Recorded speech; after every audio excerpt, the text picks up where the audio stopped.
Hello, my name's Ricky Dolphin and I work for a company called Cambridge Cognition. I'm their Chief Technology Officer. And I want to really challenge you today to think about hardware and software differently than perhaps you might otherwise have done.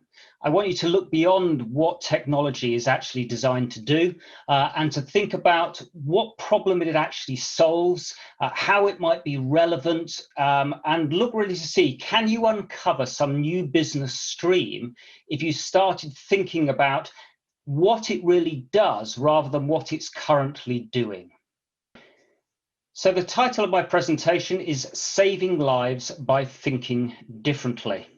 The company I work for works within the central nervous system space, so neurological, and we develop software that's used to analyze cognition.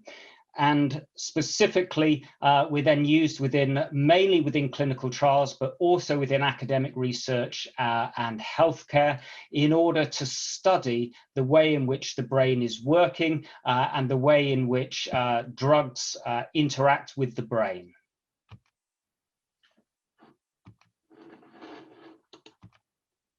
So I want to start by looking at some classic examples of products that actually do something which was entirely different from what they were originally designed for. So let's take a post-it note. Now, we're all familiar with post-it notes. The thing about a post-it note is actually the glue on the back is a glue that doesn't really stick. It's sticky, but it doesn't stick. So when the glue was originally invented, they looked at it and said, well, this is no good. It doesn't stick. So it wasn't until somebody looked at it and said, well, we've got a glue that doesn't stick. How can I use that? That actually a post-it note was born. If we then take a look at Kellogg's cornflakes were in fact a product where wheat was heated and then it was left to dry, but it actually went stale. The net result was a product that then couldn't be used. So the Kellogg's brothers actually tried to roll it out into a dough because it was dry, it just flaked. And so you ended up with these flakes of wheat. And so now with this product that they really thought, well, we've got to keep trying or we're going to end up throwing it away. They heated it. And once it was cooked, you got these cooked flakes of wheat at the time. And eventually one of the Kellogg's brothers realized that actually we can produce a wholesome, nourishing cereal and began to market it as a wholesome product that could be eaten. And hence the Kellogg's company was born. So again, something where things went wrong. It wasn't really designed for that. Somebody looked at it and came up with a different application. And then on the lighter side of things, if we think about Viagra, Viagra was actually originally developed by Pfizer as a hypertension, so for blood pressure management. And of course, as we all know, it wasn't quite so good at managing blood temperature. However, it did have a side effect that was very useful, and hence Viagra then became a major product for Pfizer. So we've got three examples here of products which have been used in a marketplace in ways in which they were never originally envisaged. So when you look at a product, you need to really look at them, begin to think differently. And that's, as a company, what I spend some of my time doing. Is I watch what's going on in the marketplace and I look at developments in technology and I start thinking about, well, how could this particular product be used in our particular field? So as I said, as a company, what we do is we design cognitive tasks which measure brain function. They're designed to test certain areas of the brain. And we know that diseases affect certain areas of the brain, certain processing functions. So what we're doing as a company here is we're looking at the different pieces of technology. And so if we take something like the Apple iPad, so originally designed, we've got a touchscreen device. It wasn't the first touchscreen device, but for us, it was about its ubiquity, its ease of use. Suddenly we have a device that's at the cheaper end of the market in comparison to original touchscreens. that has no cables, no keyboard, can easily be carried around a clinical environment such as a hospital, and we can put our cognitive tests on that and actually utilize the touch screen interface as opposed to using a mouse. It'll be much easier to use. And so we take a device that wasn't originally designed for running cognitive tasks and we use it for cognitive tasks. We did the same thing with the smartphone. So when originally mobile phones were out, there was no way to program an application on them. As soon as we could program applications on them and Apple launched its iPhone and we had apps, then basically we used that technology and we started looking at putting cognitive testing onto mobile phones. The same with wearable devices. We looked at wearable devices and we said, well, okay, so the wearable device out there is primarily used for telling the time, and we can measure some other parameters on there, and you can program some apps on there. So what would happen if we actually put some questionnaires, some cognitive questionnaires on there? Could we run a cognitive task on there? What about the other things it measures? So for example, it's measuring galvanic skin response, or it's measuring your heart rate.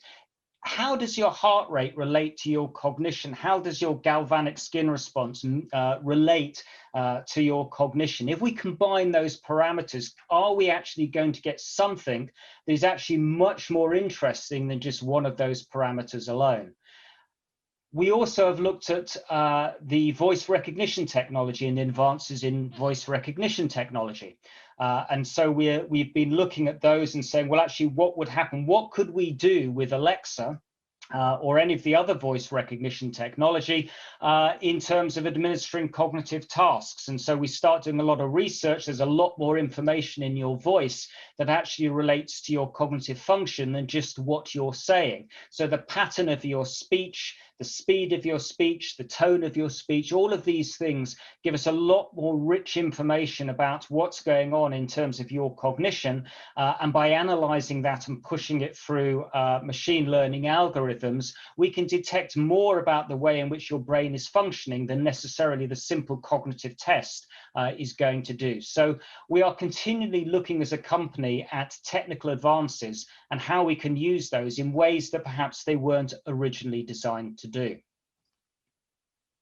And then it comes to PagerDuty. So I said I was going to challenge you about the way in which you're using software and the way in which you're using technology to think outside of the box. PagerDuty's main use case has been within DevOps IT type operations. And as a company, that's exactly how we were using it.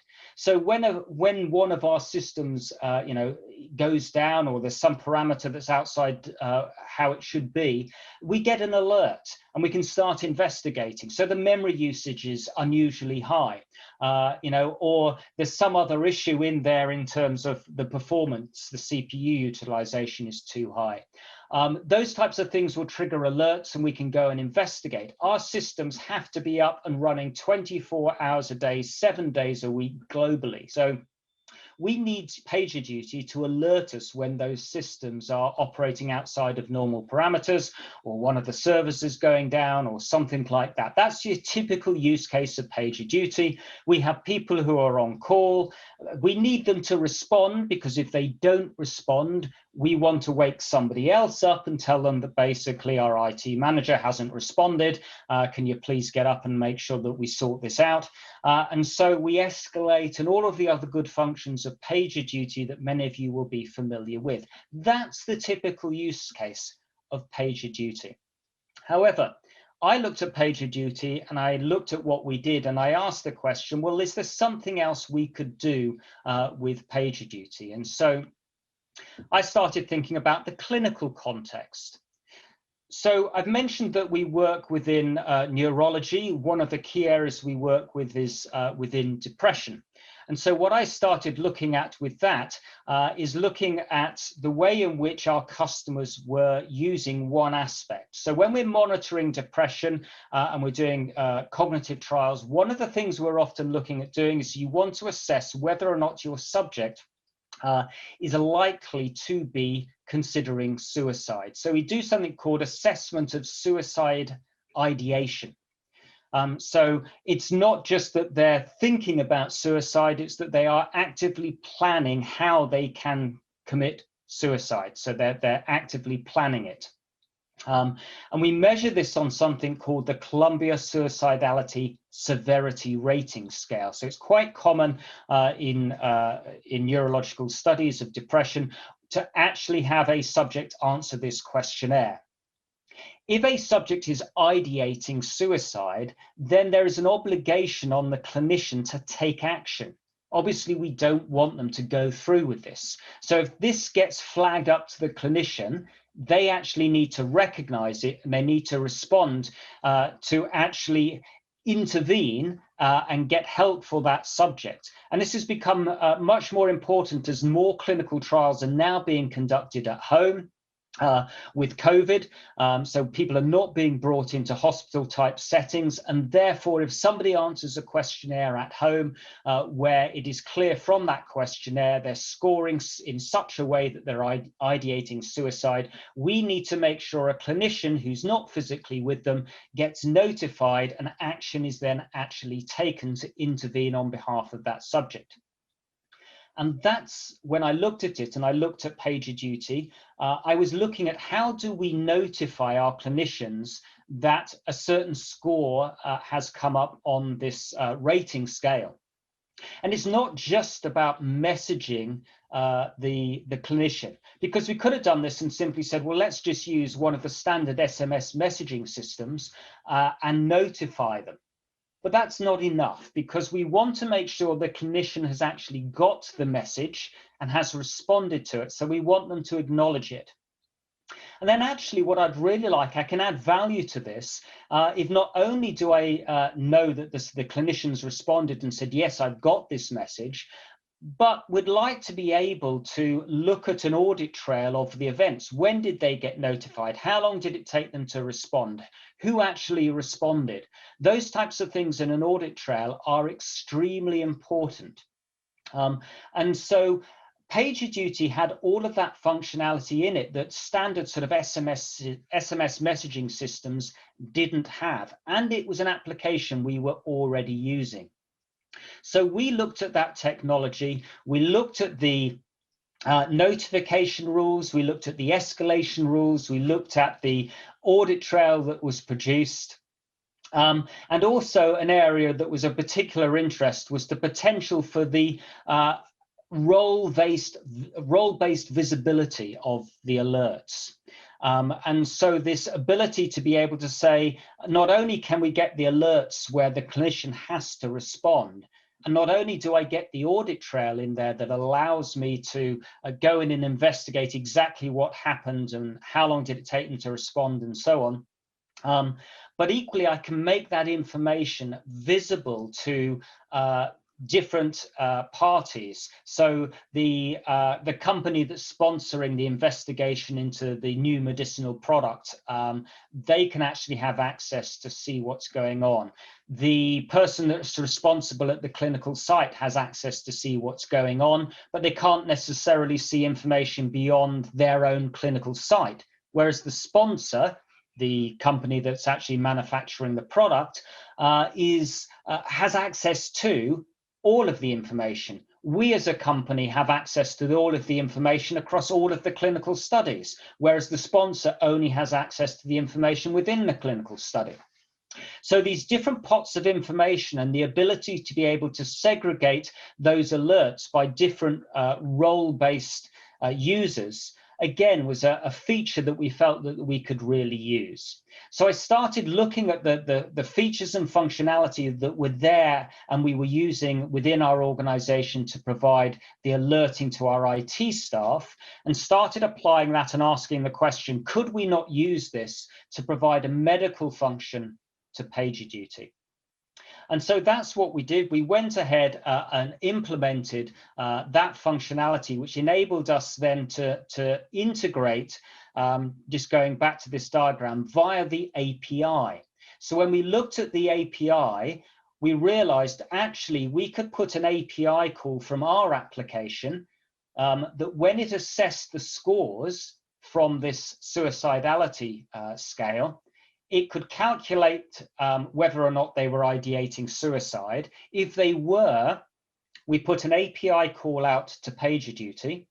PagerDuty would then trigger the alert to the clinician, which would be an SMS message.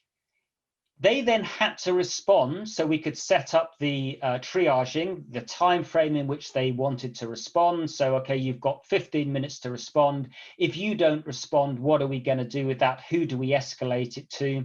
Who else should we be notifying, such as the sponsor, and when do we notify the sponsor? And we want you to actually respond to say that you've got the message so that we know somebody is taking action on this. And I want that audit trail so that in the worst case scenario, if a patient actually commits suicide, we can go back and say, well, actually, no, we did notify that this was a possibility that they were ideating suicide. We can see that somebody took action. They took action. All the right steps were taken. We've done everything we could do to protect life. But unfortunately, in this occasion, the subject still committed suicide. So we can put these processes in place, and we can make sure that we're doing everything we can. We can make sure the technology has worked in order to protect the subject. So that's the way in which we're currently using PagerDuty. So some of the things that come out from this, I think, are, okay, that's great, but what else do you see PagerDuty? Where else could PagerDuty be used? And so I think that got me thinking about, are there other industries out there? And I'm sure there must be other industries out there that have very similar requirements. So the key things for me I'd be looking for in other industries are, okay, where is there a requirement to alert a particular group of users about a particular situation? Where do you actually need to have some type of audit trail for accountability? Where might you actually need to be able to say, well, here's the sequence of events, here's the record of exactly what happened, and if necessary, use that in court in defense? Where would you actually need to be able to have some type of role-based access? So that you can actually make that information available to different groups of people depending upon their different role. And I'm sure it's not just within the clinical trials industry and the medical industry. I'm thinking in terms of hospitals and alerting systems. I'm thinking also, there will be industrial applications where you need that type of alerting. And I know that PagerDuty has begun to move outside of the classic IT type sphere of DevOps in order to actually provide additional uses for PagerDuty. And I think there is enormous potential for PagerDuty in many other industrial areas where that type of alerting and role-based access and audit trail is extremely useful. So I'd just like to end by thanking you for your time. I hope, if nothing else, it's given you some food for thought. And you go away and you start looking at the different technology you're using and start asking the questions. Well, I know this particular system wasn't designed for this, but how could we use it? Look at the actual features themselves and ask yourself the question, what is it about those particular features that are of interest to me? Are those features useful to my industry? And when you start looking for a solution to a particular problem, don't just look for systems that have been designed specifically for your industry. Look at the actual feature set that you're trying to resolve. What are the problems and what's the functionality of the software that's out there? Look at the features and the functionality and then determine whether a piece of software is right for you, rather than just going for, well, actually, this is the particular company that produces software specifically for my problem. I think if we all look at software and hardware a little bit differently, we're going to open up not only novel solutions to problems, but we're also going to find opportunities for our own hardware and our own software that's outside the current marketplace and open up a whole new revenue stream for our industry. So with that, thank you very much for your attention and enjoy the rest of your day.